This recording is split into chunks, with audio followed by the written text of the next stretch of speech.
আচ্ছা, আমরা ভিডিওতে আগানোর আগে যেটা নিয়ে কথা বলবো সেটা হচ্ছে আমরা জানি একটা প্রোগ্রাম কিভাবে রান করে। যখন একটা প্রোগ্রামে কোনো অপারেশন হয় সেটা কোনো না কোনো ইনপুটস নেয় এবং সেই ইনপুটস গুলোকে স্টোর করে এবং সেগুলোকে প্রসেস করে, দেন ওইগুলোকে আউটপুট হিসেবে বের করে দেয়। এখন আমরা যে অপারেটর গুলো যখন ইউজ করি, যোগ বিয়োগ গুণ ভাগ, এগুলো যখন একটা প্রোগ্রামে ইউজ করব তখন ঠিক একই কাজ হবে। সেইগুলা কিছু ইনপুট নিবে সংখ্যা, সেইগুলাকে স্টোর করবে, তারপরে সেইগুলোকে যোগ হইলে যোগ, গুণ হইলে গুণ, ভাগ হইলে ভাগ করে সেইগুলোর রেজাল্টটাকে আউটপুট হিসেবে দিয়ে দিবে। ধরুন একটা অপারেটর আছে এখানে যোগ, এবং এইখানে আছে ৭, এইখানে আছে ৯।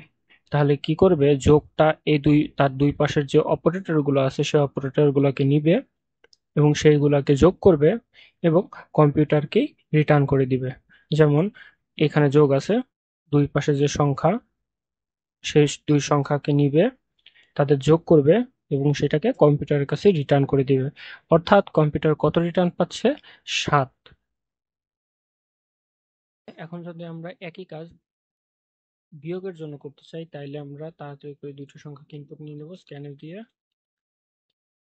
যেহেতু ইন্টিজার সংখ্যা ইনপুট নিচ্ছি, আমরা পার্সেন্টেজ দিয়ে দিব। প্রথম ভ্যালুকে ভ্যালু 1 হিসেবে ডিক্লেয়ার করব। আমরা কপি করব, পেস্ট করে দিব। সেকেন্ড ভ্যালুকে ইনপুট নেওয়ার সময় ভ্যাল2 হিসেবে লিখব। যেহেতু এদের আমরা ইউজ করতেছি, এদের আমরা ডিক্লেয়ার করে দেবো ভ্যাল1 ভ্যাল2 হিসেবে। এখন আমরা একটা ইন্টিজার ভেরিয়েবল নেব মাল্টি নামে, যেখানে আমরা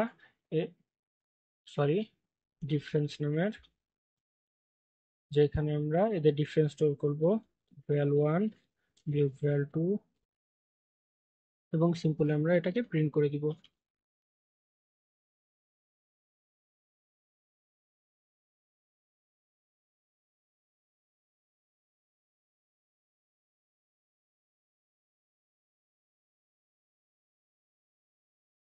আচ্ছা, আমরা সেভ করব, আমরা একটু দেখি কি হচ্ছে। আমরা দুইটা ভ্যাল1 এবং ভ্যাল2 নামের দুটা ইন্টিজার ইনপুট ডিক্লেয়ার করছি, সেইগুলোকে ইনপুট নিছি, তারপরে সেইগুলোর ডিফারেন্স বের করে ডিফারেন্স নামের একটা ইন্টিজার ভেরিয়েবল স্টোর করছি এবং ওদের প্রিন্ট করে দিছি। এখন যদি আমরা রান করি,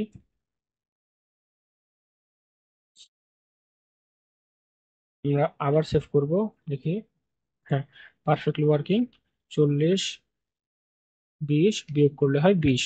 ওকে।